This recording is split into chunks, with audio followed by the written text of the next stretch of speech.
So you were born and raised in this area?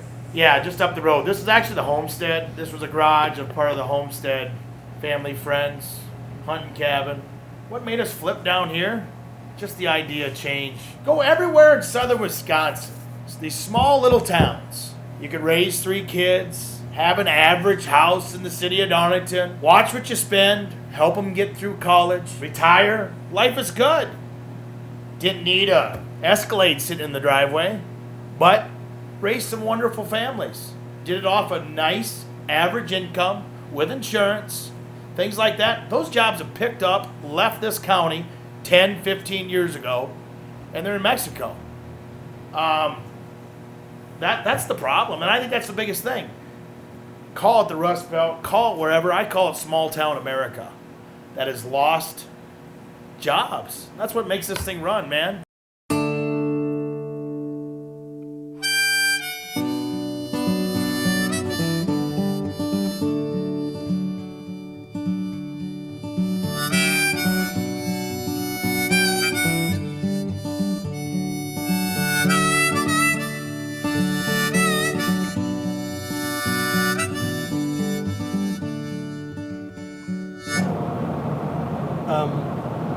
When you woke up this morning, did you know that you were going to be going to Grand Rapids, Michigan? Nope. I thought I was going to Wisconsin, but then we found out that Trump is having his thank you tour stop in Grand Rapids tonight, and so we rerouted. Leading up to the election, I had never been so confident that Donald Trump would not be elected. I'm sure that I could be quoted on saying things like, I believe in the American conscience, and there's no way Americans could vote, this man into office, all this stuff. And, well, we did. So what are we going to do? Well, we're going to drive and go talk to him, kind of do a tour of right around the Midwest, go figure out what they were thinking about when they decided to cast their vote for Trump. So, somewhere in between a quick costume change in a McDonald's parking lot, a couple hundred snowy miles, and finally accepting the fact that we were about to go to a Trump rally, we made it to Grand Rapids, and the divisiveness of this election reared its ugly head once again.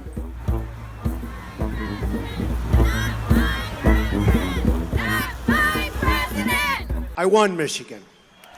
And Michigan hasn't been won for many, many years. I don't want to tell you that the Trump rally was exactly what I expected, but it was exactly what I expected. Energy, excitement, chanting, cheering, and protesters.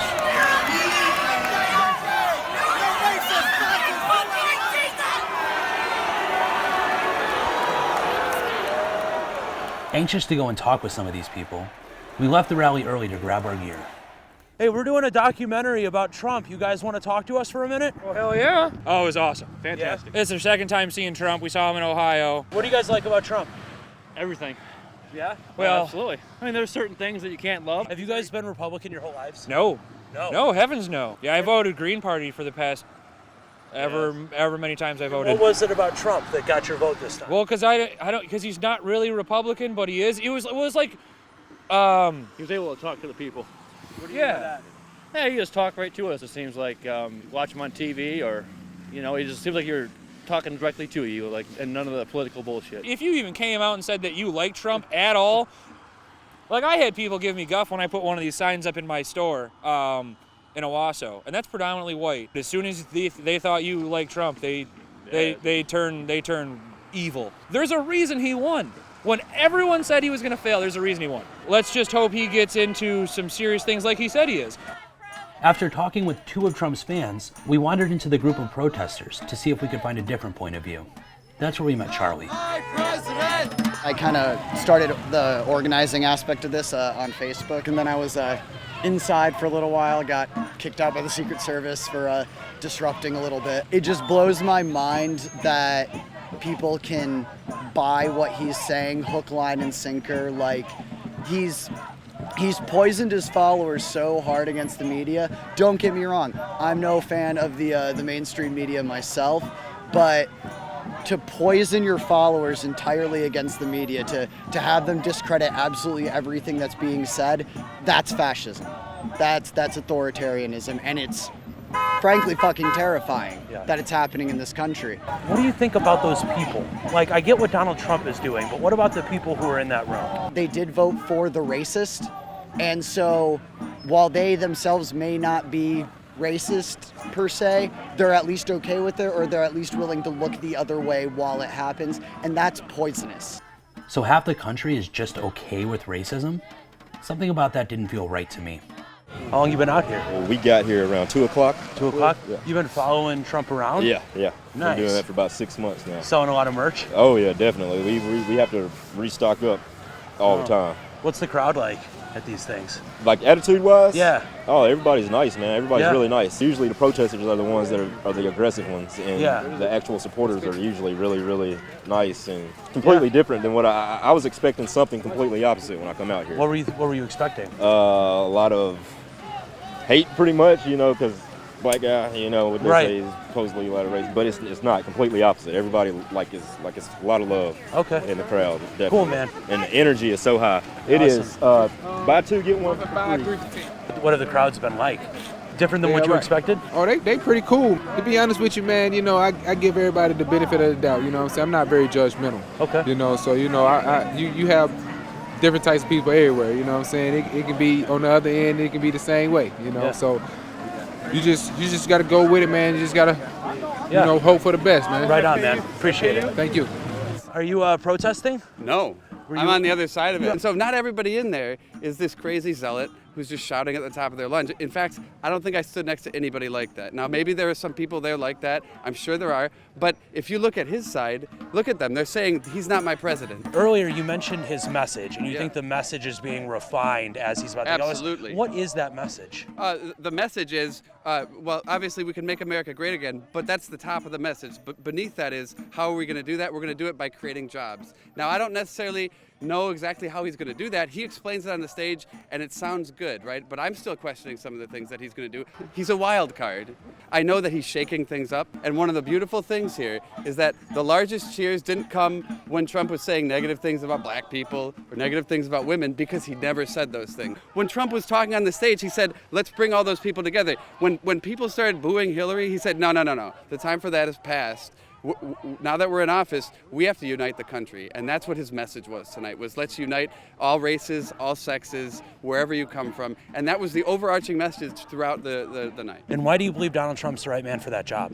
I don't know that he is. But I know that I'll take results may vary over absolute failure any day of the week.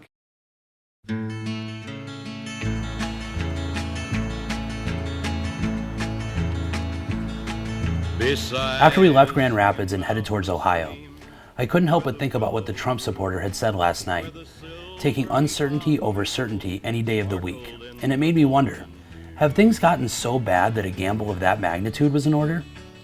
Curious to find out more, we headed towards Ashtabula County's Board of Election office, where we met Carol. I'm Carol Levis. I'm the director of the Board of Elections for Ashtabula County. Growing up in Ashtabula is like a wonderful place to grow up. Obviously, it's downfalls from what I can remember as a child growing up, which is sad. Like our downtown's pretty much dead. Where we once were very prosperous and the main avenue was booming, those days are all gone. Those buildings are falling apart. They've been vacated. And nobody really cares. What do you think's caused all these things to die? A lot of the opportunities have died here. Our very smart students leave our area, they go to college and they don't come back because there are bigger opportunities in the bigger areas. I think that there's something interesting about the idea that big government doesn't care about this county. I don't mean it doesn't care. I mean it doesn't know about us. I mean, we're not loud enough. It's very hard to get the monies here to this county. Mm-hmm. You know what I'm saying? So it's not like they aren't listening to us. They don't even know we're here. They don't even know we're on the map. And I know that when Donald Trump come to Ashtabula County and did a rally here, that is a promising thing when you see that, because you think, wow, he actually knows we're here. While I'm sure Trump visiting these neglected counties made a difference, it couldn't have been the only thing, right? In search of some more answers, Greg and I wandered into the old courthouse, where we met Casey. The fact that he made the stop here, I know a lot of folks that could not believe it. I think that helped maybe push some of the people that were maybe on the fence about which candidate to support, but knew that the fact that he was stopping into our county, that he cared, and that he wanted to listen to us. No question with Donald Trump, there were some things you were maybe uncertain about where he really stood on the issues. I think at the end of the day, it was his economic message that really resonated with people, even though there was that sense of uncertainty about where and how he would accomplish some of these things. But no question, I think that message truly resonated with people, and they were willing to take that risk. After speaking with two politicians, we really wanted to learn more about the people in Ashtabula County who Trump resonated with. So we headed to the location he used for his campaign stop. The destination is on your left, Spire Institute. As we pulled up and started walking around, we quickly realized we probably were not in the right place to find real voters. Eventually, we found someone who pointed us in the right direction, the offices.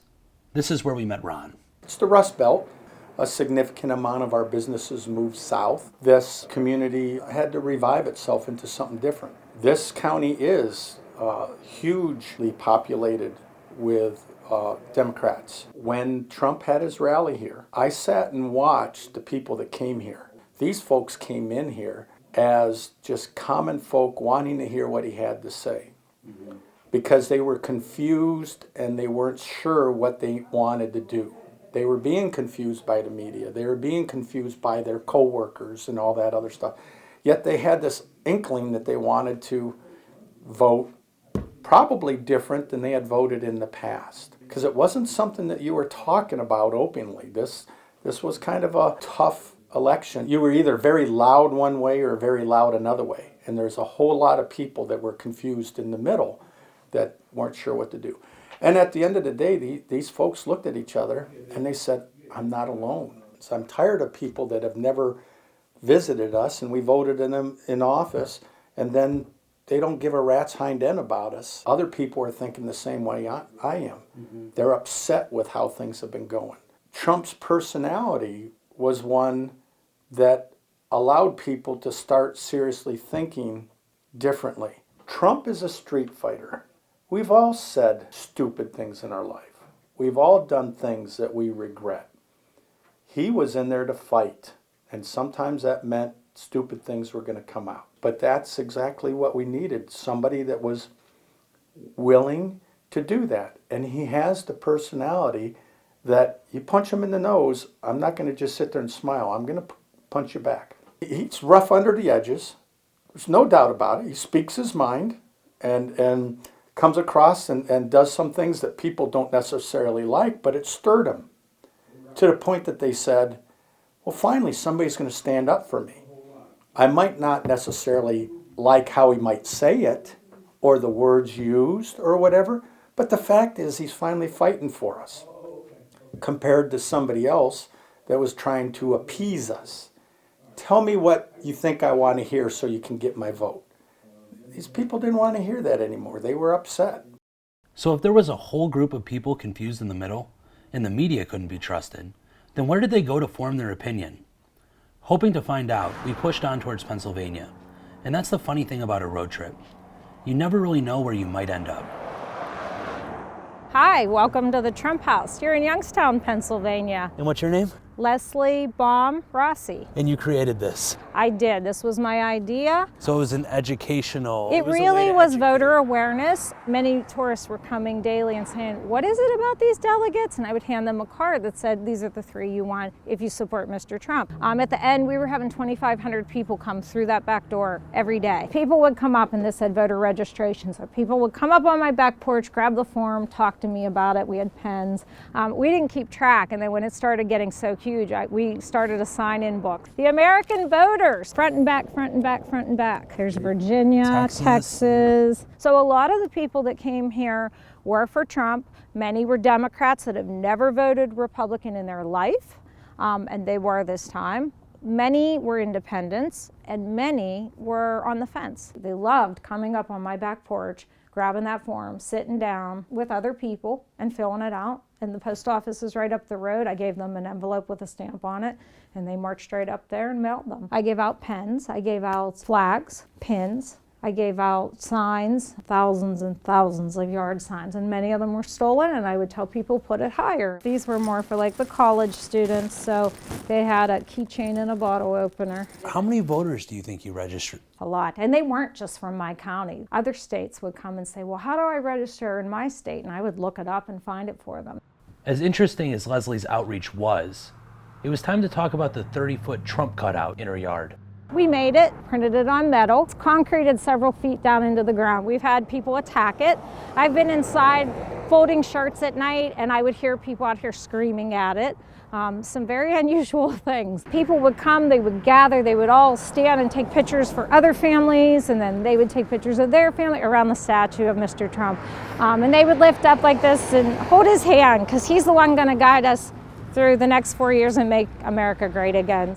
And with that, we left Pennsylvania and started making our way back west with one clear question in mind.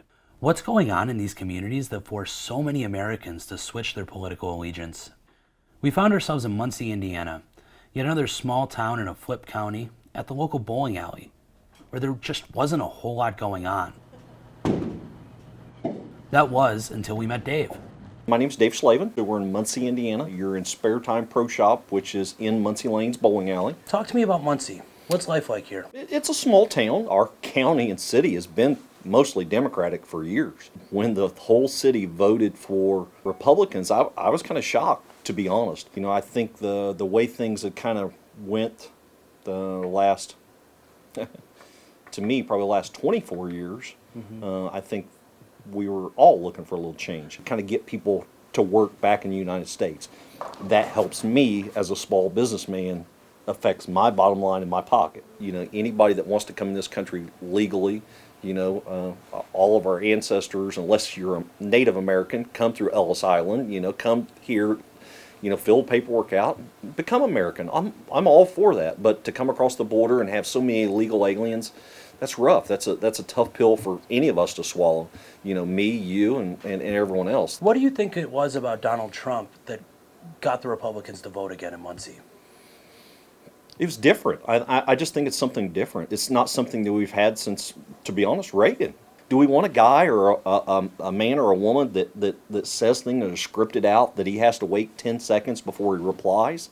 No, I want someone that speaks from the heart and tells me what they think. Might not be the right thing to say always, but it tells me what he thinks. We've had enough of the career politicians. We have. I hope for our country's sake and, you know, my kids' sake that he does put people back to work. Most cars, transmissions, were made in this city. We were a big automotive industry for Chevys, and we've lost a lot of people and a lot of good paying jobs. You know, a lot of jobs back in the 70s and 80s that were, you know, $15, $20, $30 an hour jobs that now, if we have a factory here, it's $10, $12, $15 an hour. All right, so we're here at the Warner Gears plant that Dave at Muncie Lanes told us to come check out. It's massive. Goes for half a mile. It's kind of unbelievable. We haven't seen a building this large in days on the road. And here one sits in Muncie, Indiana, completely abandoned. Used to employ over 5,000 people and was kind of the heart of the manufacturing in this town. And now it's closed, gone forever, waiting to be torn down or repurposed, but the former is probably more likely. Really sad. Really represents the struggle the middle class America has had in regaining their economic independence thus far. It's all kind of starting to make sense.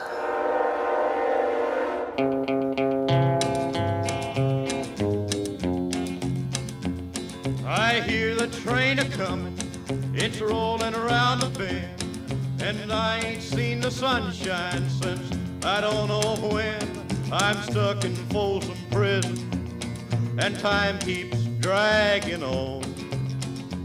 The Borgwarner factory in Muncie was just one of the manifestations of decay that rural America has become frustrated with. But as we thought about it, a lot of those factories closed down decades ago. We wanted to find out more about some of the current economic struggles that Trump's America has been dealing with. That's when we met Kathy. He told us he was going to change them, and he's on a mission to change things. He did. He changed a lot of things. Who is that? Obama. Mm-hmm. But just not change in the right direction? No, I don't think so. And so how did Obamacare affect your job? Well, working at a hospital, they had to cut 200 million in salary or something.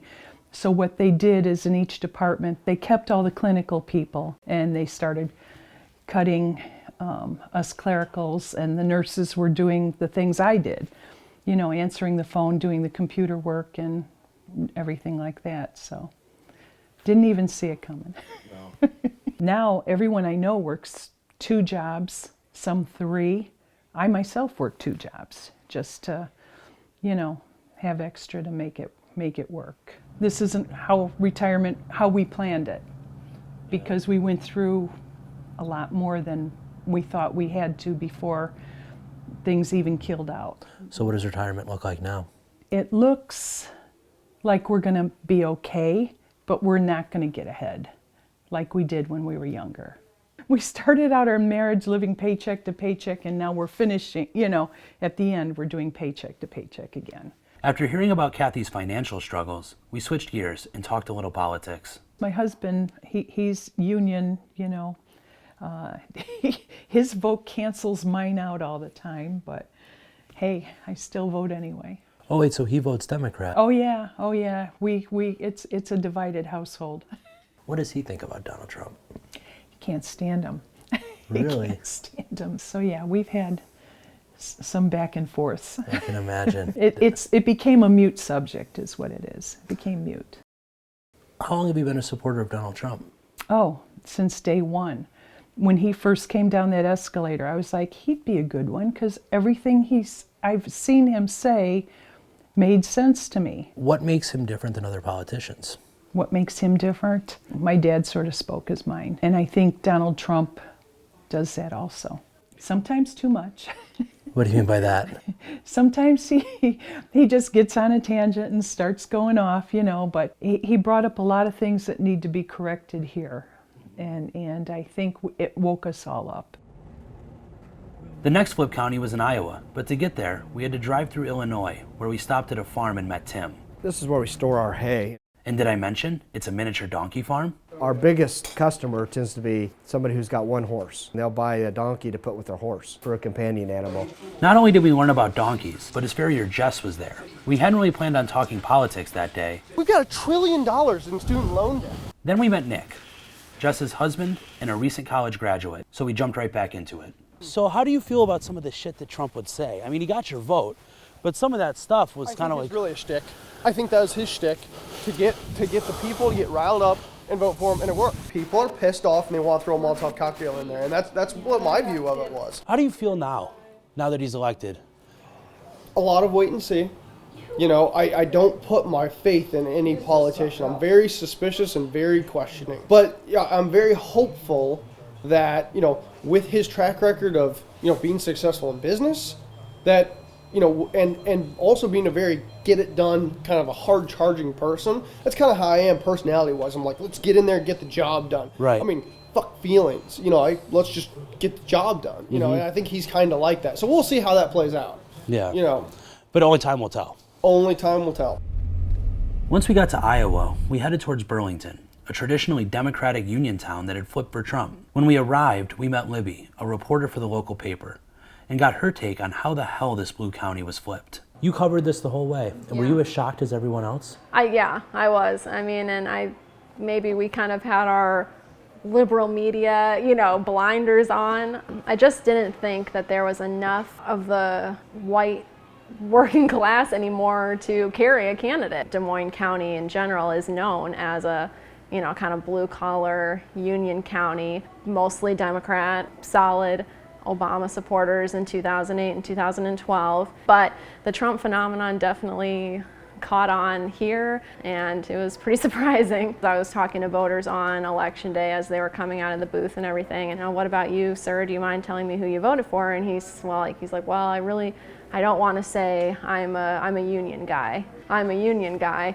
means he was probably one of those many, many people around here who would have been an Obama supporter. The ones who flipped, I think, you know, Hillary Clinton just didn't excite them, and in the way that Donald Trump did, or even Bernie Sanders did.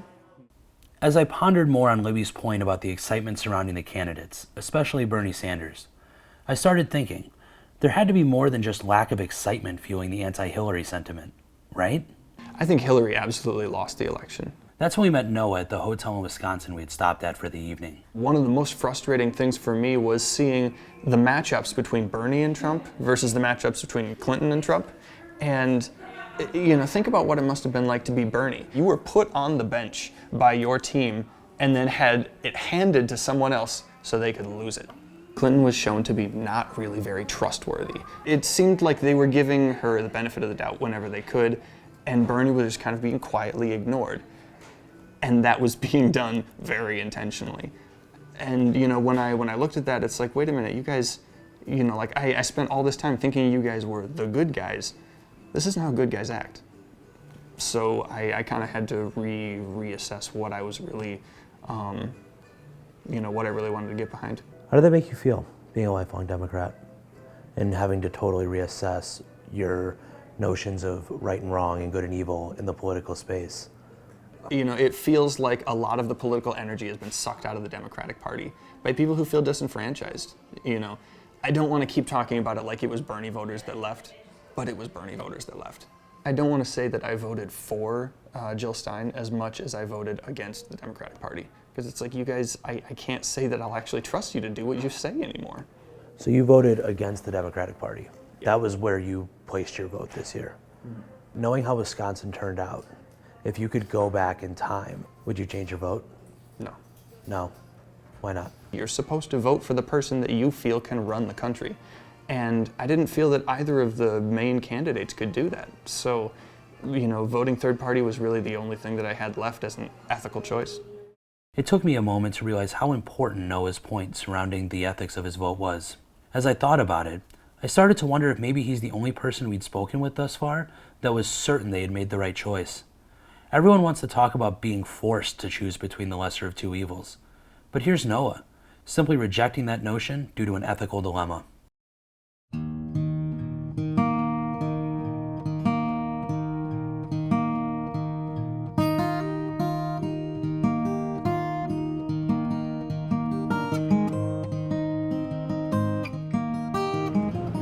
It's the last day of the trip. We've been all over the Midwest and then are now here in Wisconsin for the last leg before we head back to Chicago and Greg gets on a plane to New York. So, last day in Trump's America. So what are we looking for here in Wisconsin? We're looking for the white whale. We're looking for the voter who voted for Obama both times and then voted for Trump in the most recent election. We have met a couple of those types of people on this journey, but unfortunately, they have not been willing to talk to us on camera, but we still need that turned Democrat, and we know they exist, so hopefully we can find one and wrap this thing up. You think the snow helps our chances? I think it hurts our chances quite a bit. I also think it hurts our chances that it is a snowy Saturday around the holidays. It's going to be tough. I don't know if we'll find them, but at least we can enjoy this beautiful drive.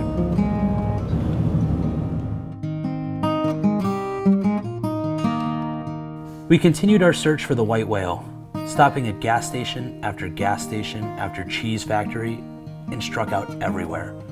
We even resorted to stopping people on the street. Did you vote for Trump? I can't. Why not? I got 3 felonies on my record. Oh, gotcha. Which didn't go great. As we carried on, we eventually hit a small town called Darlington. Then we came across the Redbird Alley, a small local bowling alley about 10 miles out of town. As a last-ditch effort, Greg and I went in to have a beer. That's where we met Luke and just started talking. What's Darlington like? Small town community, farming community. Everybody knows everybody. Been here my whole life. What do you do for a living? I've done just about everything. I've worked in a manufacturing plant. I've hauled milk. I've raised and bred on a dairy farm. Journeyman plumber in Madison for Dave Jones Plumbing. And now I'm a crop adjuster for ADM. There is nothing here. There's never really been anything here besides farming. I had to find something else. I actually left $29 an hour to go to a job that paid $13.10. I did go backwards for a little while, but I started 20 hours, worked my way, got to 30 hours, worked my way, got to 40 hours. You know, we were talking in the bar a little bit earlier, and you were telling me you voted for Trump this year. Yes, I did. But you voted for Obama before. Yes, I did. Why did you vote for Obama and then Trump? Change. Change. What's the change you were hoping for with Obama? Well, Obama said that there was going to be change. I just thought the way the world was going, give him a chance, see what's whatever, show that I'm not a racist person. Just change, give him a chance. Give him a chance. And then what happened? He didn't come good on his chance. And what's the change you were looking for? More like the old style America, back to where families ate dinner on Sundays, families were together more. It's just the way America has gone. Everything has gone from small religion and family to eat or be eaten. It used to be if I broke my leg, 6 farmers would show up, come over to my place and help me get my crop and put it in the barn. Now, there's very few farmers that are that way anymore. The rest of them are all staring out the window, hoping you get gangrene and die so they can steal your land. What do you like about Donald Trump? Just everything he said he's going to do. And from the way things are going, sure seems like he's trying. And you know what? Even if he tries and don't get them done, at least he's trying. So, if it was all about a willingness to try, then why did he choose Trump? Anybody that I thought could beat her. Hillary. Her. Because you knew Hillary was going to win it. You knew. Everybody thought Hillary was going to win it. But Bernie had some good support going. Till Hillary screwed him. You think Bernie Sanders has a better election than Hillary does? Probably don't have the same president. And I'm not trying to put anybody down. I just do not know how you could vote for her. The Democratic Party stood behind Hillary, and that's just the way it is. And it was about what she represented. Correct. Which is what? Lying, cheating, stealing. Just couldn't trust her. Can't trust her. And can you trust Donald Trump? I know I can trust him more than I can trust her. I would vote for any woman. I've said that out loud. If a woman's qualified to be president, I'd vote for her in a heartbeat. But she was definitely not the woman I'd vote for. Maybe it's not Trump as much as he's an outsider. He's not the mainstream crooked politician. Maybe he is. Don't know. Don't know. Don't know. How do you interpret, when he goes off the hinges and says something? There's nothing wrong with that, because the way I look at it is this world is so politically correct, and don't say this because you're going to offend the chipmunks. Don't say this because you're going to offend the squirrels. Don't say this because you're going to offend the raccoons. Fuck that. Just say what you're going to say and everybody get along and figure it out. There's more people trying to figure out a way to hinder other people than just everybody getting along and making it an interesting life. When you look at the map of who voted what and where they voted, then I'm not crazy. The whole time I was deplorable. I didn't know what I was doing. I'm an idiot. How could you vote for him? This, that, whatever. Well, there was a lot of other people who had the same idea I had. Or seen the same things I seen. So we'd finally gotten our white whale on camera, but Luke wasn't quite done giving yet. As he and his daughter pulled off on their snowmobiles, he invited us back to have a beer at the old family farm. This is where we met Red. Don't let anybody fool you. We're hurting out here. The Midwest is hurting. It is. Let's put it in perspective. Sure. Darlington, Wisconsin. We've got 2 factories here in town. One's a big cheese factory. 80% of them are Mexican. Look at the burden that puts on my district. We got to hire extra teachers, aides, because it's not fair when we're spending all the time with the kid that doesn't know English, and my son or daughter that may need some help ain't getting help. You know what I'm saying? So what do you do with those kids? It's up to our school district to make sure they succeed. And we're doing everything we can to make sure they do succeed. But I really don't think it's really helping our community that much. I really don't. Those jobs that were brought in, I don't consider that the jobs we need, that we're looking for. What are the jobs you need? I'll tell you what, factory jobs that we did have. Look at the shit going across the border on a daily basis, people. I mean, we used to have Barbara Coleman. Heck, that just closed down 2 years ago. You've got Argyle Industries. Heck, must have been 60, 70 people used to work over there. Closed. Mexico. Clearly, Red had some strong opinions regarding the hot button issues. So we switched gears and talked about why Trump was the right choice for him in this election. The uneducated voted for Mr. Trump. That fires me up. Why does it fire you up? I'm uneducated. We're all a bunch of fucking idiots. Really? But we're the uneducated people. That's what they kept on splashing out on TV, saying, oh, that's what made the wave. That's what got him in. He talked about jobs, and, you know, he talked about the Rust Belt. Do I think he's going to be concerned about his legacy and whether it's just a 4-year term? I actually do. I think he's going to get the right people around him. I don't care if they're millionaires or billionaires. Obviously, they were smart enough to get themselves in that situation.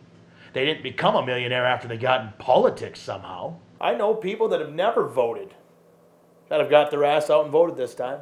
Bernie got people off their ass, made them believe. Getting people off the couch and getting people rocking is half the reason Trump got in there anyway. What do you mean by that? That stirred the whole country was stirred up. You had Bernie battling her, you had people never getting off the couch. It didn't matter if you were. It was being talked about, whether it be social media or whatever. They rallied the troops, and it has no shitting thing to do with social media or that's why they did this. They're hurting. They are. They want change. They want jobs. And there it is. Whether it be the decaying infrastructure, lack of opportunity, neglect, or general distrust in the political system, Trump's America just wants a shakeup in whatever way they can get it. Even if that shakeup means taking a massive gamble on the future of our country. We're heading home. We're heading home to Chicago. Greg's got to get on a plane back to New York, a couple hours, leaving Wisconsin. When we started, it was about understanding how someone could vote for Trump. I didn't get it. I didn't get who they were. And I think I can say now that I do get it. I understand. I don't necessarily agree with the decision still. I mean, and nor was I expecting to come out of this some sort of conservative Trump supporter, but I understand where they're coming from, which I think is a really good first step. He's our president now. These are the people who got him elected, and they're not bad people. They're just unhappy with the way things have been going.